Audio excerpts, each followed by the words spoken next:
வணக்கம். என் பேர் doctor MA ராஜா.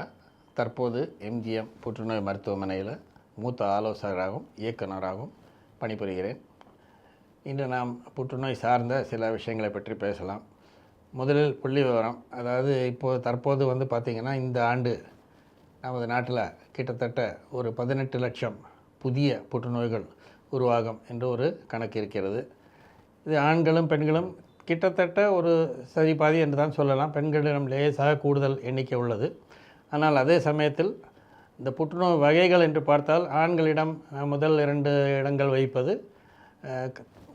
கழுத்து மற்றும் தலை சார்ந்த புற்றுநோய்கள், ஹெட் அண்ட் நெக் என்று சொல்வார்கள். 2வது நுரையீரல் சார்ந்த புற்றுநோய். அதே சமயத்தில் பெண்களில் பார்த்தால் முதல் இடம் வகிப்பது மார்பக புற்றுநோய், 2வது இடம் வகிப்பது கர்ப்பப்பையுடைய வாய்ப்பகுதி, செர்விக்ஸ் என்று சொல்வது. அதுபோல் பல புற்றுநோய்கள் பொதுவாக இருக்கலாம். அதே சமயத்தில் பல புற்றுநோய்கள் அந்த ஆண் அல்லது பெண் பால் உடைய சார்ந்ததாக இருக்கலாம். சிறுவர்களிடம் வரும் புற்றுநோய் இது 2லும் மாறுபட்டு வேறு வகையான புற்றுநோய்கள் அதிகமாக காணப்படும். உதாரணமாக இரத்த புற்றுநோய், மூளை புற்றுநோய், தசை சார்ந்த புற்றுநோய், இதெல்லாம் தான் சிறுவர்களிடம் கூடுதலாக காணப்படுகிறது. ஒரு புள்ளிவிவர கணக்குப்படி இந்தியாவில் ஒவ்வொரு குடிமக்களுக்கும் 9 பேரில் ஒருவருக்கு அவர்களது வாழ்க்கை நாட்களில் புற்றுநோய் வரக்கூடிய வாய்ப்பு இருக்கிறது. அப்படி என்று சொன்னால் அந்த அளவுக்கு அதிக எண்ணிக்கை. அதே சமயத்தில் அடுத்த ஒரு 25 வருஷங்களில் பார்த்திங்கன்னா, இந்த எண்ணிக்கை 2 மடங்காக கூடும் என்று எதிர்பார்க்கப்படுகிறது. அப்படின்னு சொன்னால் 9ல் 2 பேருக்கு வரும். அப்போ எல்லா குடும்பத்திலையும் யாருக்காவது ஒருத்தருக்கு வரும். அதுதான் இன்றைய புள்ளி விவரம். அதனால் இந்த நோயை வராமல் தடுப்பது எப்படி, அதனுடைய ஆபத்து காரணிகள் என்ன என்பதெல்லாம் அறிந்து கொள்வது நல்லது.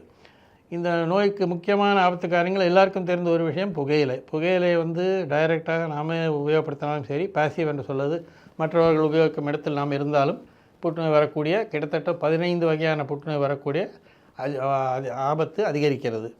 மதுபானம் அருந்துவது, குடல் சார்ந்த புற்றுநோய்கள், வாய் முதல் ஆசன வாய் வரை உள்ள எல்லா உறுப்புகளும், கணையம், கல்லீரல் உட்பட எல்லா உறுப்புகளிலும் புற்றுநோய் வரக்கூடிய ஆபத்து அதிகரிக்கிறது. இது 2ம் பொதுவாக பலருக்கு தெரிந்த விஷயங்கள்.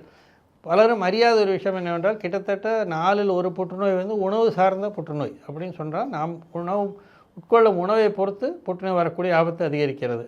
இன்றைய காலகட்டத்தில் 2 கலாச்சாரம் மிகவும் பரவலாக காணப்படுகிறது. ஒன்று, ஒரு தினசரி அடிப்படையில் வெளியே உணவு உட்கொள்ளுதல்.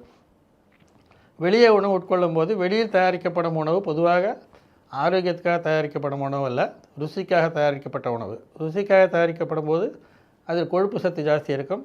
தினசரி கொழுப்பு சத்து ஜாஸ்தி உட்கொண்டால் புற்றுநோய் வரக்கூடிய வாய்ப்பு அதிகரிக்கும். அதே சமயத்தில் அவர் கொழுப்பு சத்து சேர்ப்பது அல்லாமல் நமக்கு பிடித்த நிறம், நமக்கு பிடித்த மனம், இது போன்ற ஃப்ளேவரிங், கலரிங் ஏஜென்ட்ஸ் எல்லாம் ரசாயன பொருள்கள், இதுவும் புற்றுநோய் வரக்கூடிய ஆபத்தை விளைவிக்கும். அதே போல் 2வது கலாச்சாரம் இன்றைய வாழ்க்கையில் பதப்படுத்தப்பட்ட உணவு எல்லோரும் உட்கொள்வது. ஏனென்றால் அது ஒரு சௌகரியமான உணவு, ரெடிமேட்னு சொல்லுவாங்க, உடனே உட்கொள்ளக்கூடிய ஒரு நிலையில் காணப்படுகிறது. ஆனால் அந்த பதப்படுத்தப்பட்ட உணவு என்பது செயற்கையாக ஆயில் நீட்டிக்கப்பட்ட உணவு. அது எப்படி ஆயில் நீட்டிக்கிறாங்க என்று சொன்னால், ரசாயனங்கள் கலந்து ரசாயன முறையில் அதனுடைய ஆயிலை நீடிப்பது, அடுத்த வருடம் வரை உபயோகிக்கலாம் என்றெல்லாம் அந்த பாக்கெட்டில் போட்டிருக்கும். அப்போது அந்த ரசாயனங்களும் தினசரி உட்கொண்டால் புற்றுநோய் வரக்கூடிய ஆபத்தை அதிகரிக்கும்.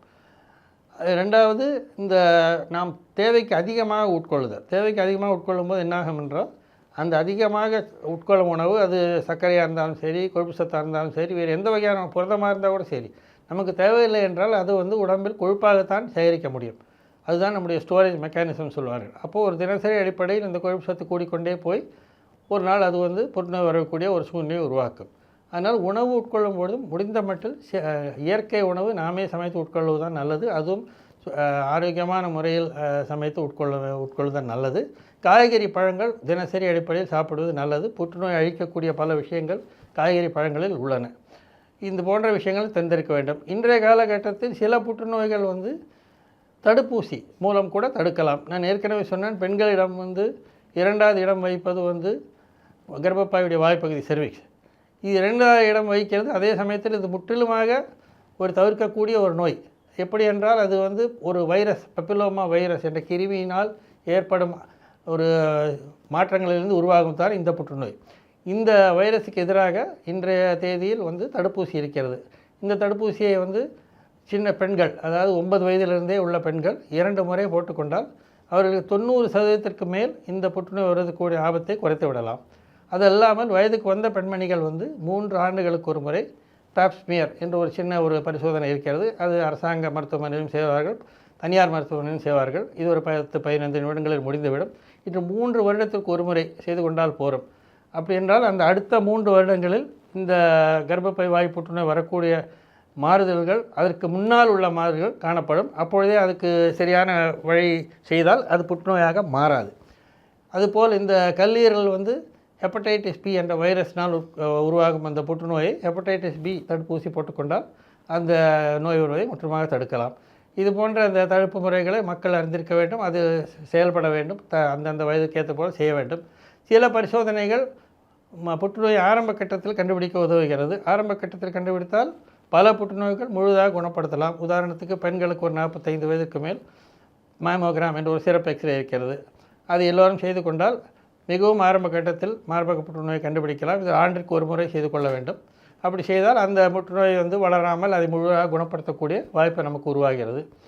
இப்போ சமீபத்தில் ஒரு வரவேற்கத்தக்க விஷயம் என்றால் புற்றுநோய் சிகிச்சை என்று பார்க்கும்போது பலரும் பொருளாதார ரீதியிலும் அவர்கள் மிகவும் கஷ்டப்படுகிறார்கள். நல்ல ஒரு சிகிச்சை இருக்கும் என்று அறிந்து கொண்டாலும் எல்லோருக்கும் அது போய் சேருவதில்லை.